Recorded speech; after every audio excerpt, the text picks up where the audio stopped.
To the top of the market, Real Dream, beginning to get his career back on track after that blowout in the E-Ball, where he was racing wide of the field from a high draw.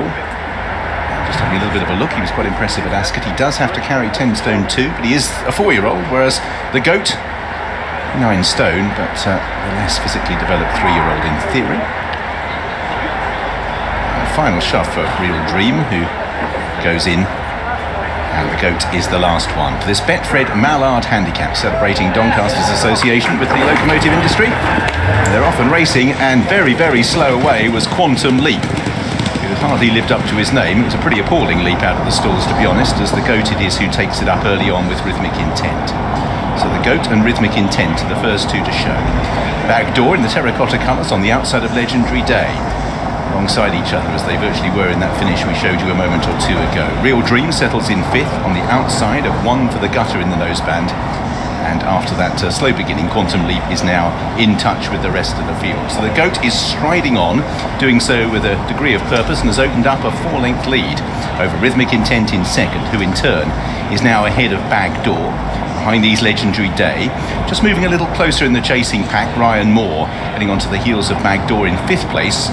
In 6th place we have Oneforthegutter, and last of all is Quantum Leap. So the GOAT with a clear advantage as they make the turn, and with round about a 4-length lead from Rhythmic Intent as they'll briefly make the rise and then run downhill. So over Rose Hill they head, and the GOAT it is who reaches the summit first, has the advantage from Rhythmic Intent, and that advantage holding steady at round about 4 lengths.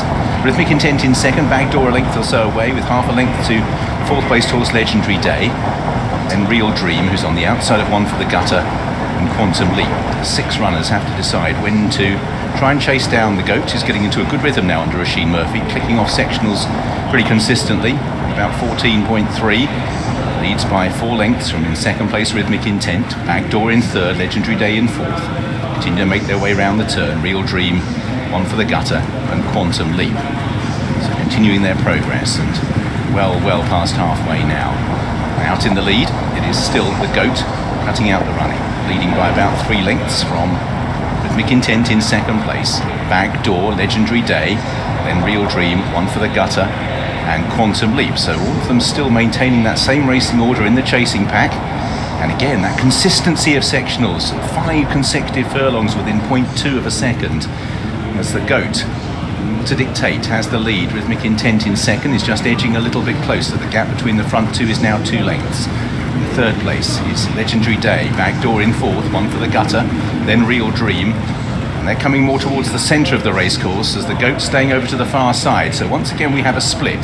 The GOAT staying far side with Legendary Day and Oneforthegutter. Quartet up the centre headed by Rhythmic Intent, Backdoor, then Real Dream, just being nudged along, and Quantum Leap as they're making their way now down inside the final 2.5 furlongs. The GOAT with Legendary Day coming to challenge, Rhythmic Intent still there down the centre. Then Oneforthegutter who's made ground, Backdoor, Real Dream gradually being wound up. New leader as Legendary Day takes over.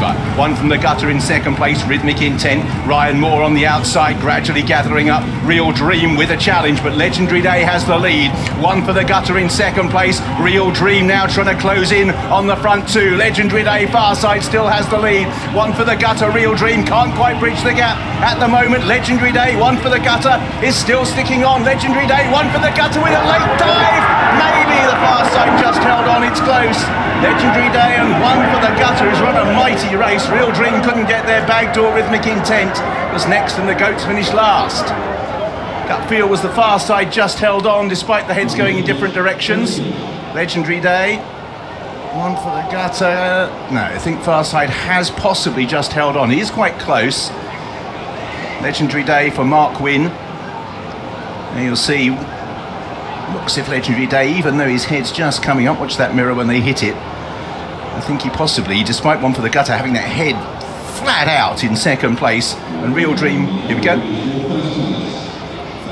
Number 7, Legendary Day is called as the winner. Legendary Day, the winner then of the Betfred Mallard. Winn, Steve. Oh, they've won it. Let's speak to some of the winning owners. Well done, congratulations, lads, because you thought you'd won, then just as they crossed, you weren't quite so sure. Well, then I realised I might look an absolute div, so yeah, fantastic. These are all involved, so they come on. Well done. Adrian Keatley's a superstar. Adrian Keatley. Oh, look at that, look. Oh, So, what's your name? I'm Sue. Hello, Sue. How did that feel in flying the final furlong there? That was wonderful. We've had 2 winners today, haven't we, Sarah? Yeah, we had one at Chester. One at Chester, one Yeah, here. yeah. We had Crikey. Glenn down at Chester. And Glenn down at Chester. Who needs Coolmore when you've got Keatley? No, that was where he used to be. Was that in Easterby, was it? Yeah. That was brilliant. Fantastic. So have you always loved your racing? Oh, absolutely, yes, yeah. National Front, really. Well, don't tell anyone. tell anyone. No, we're going to go and speak to your winning jockey. Well done, Sue. Thank you. Yeah, just talking to Mark. We're just watching it back on the big screen out here, and I was just asking Mark, was he worried? Were you, Mark? Sort of. I'd give him a little flick, and he's picked up lovely. And he was in front for a long time. He's had to really work hard at it. And when I've asked him, he's digged in deep and done it very well. So I'm over the moon with this fella. It looked like they were going to come and get you. They all came at you at the same time, and he really did. He dug deep and he went away again. He's well named Legendary Day. That's it. He's a bit of a legend, like you say. But no, he's done it very well. Those cheek pieces seem to work a treat on him. So look, he's been out there a long way out and kept on and done it right. So over the moon with him. Well done. I know another person was over the moon, Emma, who looks after him. Adrian Keatley picked you up in the air when he went past the line. That was a great result. Yeah, it's so great for the team at home. We're a small team, so it's lovely, and he's a really lovely horse. Well done to all of you. There'll be great celebrations. We'll let you go in with the winning trainer, Adrian Keatley. And that's a trainer on the up.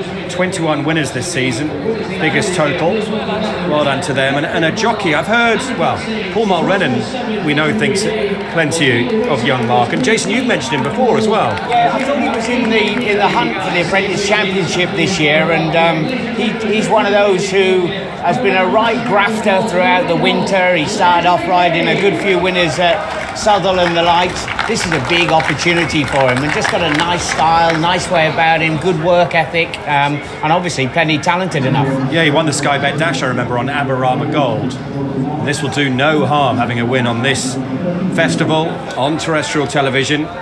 Well done, Mark. Let's go back to the start, Adele.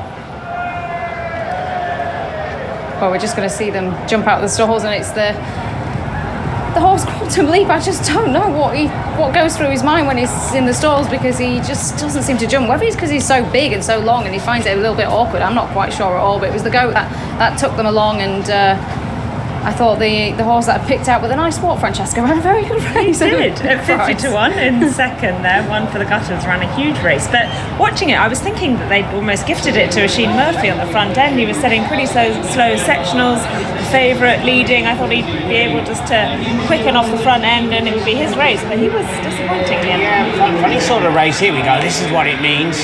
Oh, I wouldn't have been sure either. Hands up, hands down, has he, hasn't he? Oh yeah, I think he's confident. He's obviously back to, or had a few bets on the photo in the past, I should imagine. Good thing with the young... Div, was it? Div, he said?